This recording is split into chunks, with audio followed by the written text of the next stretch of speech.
اقدم لك باولتي.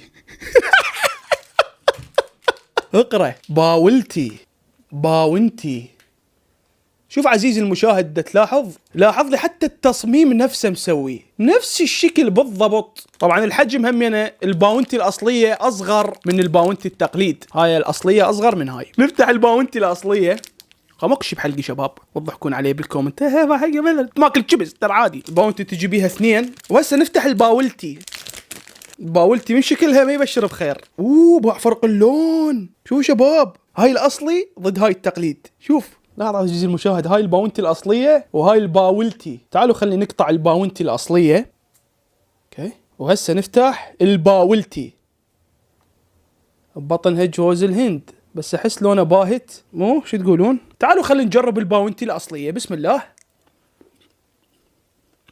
كاكاو مالتها اصلي، الجوز الهندي تحسه اصلي. هسه خلينا نجرب الباولتي. بسم الله.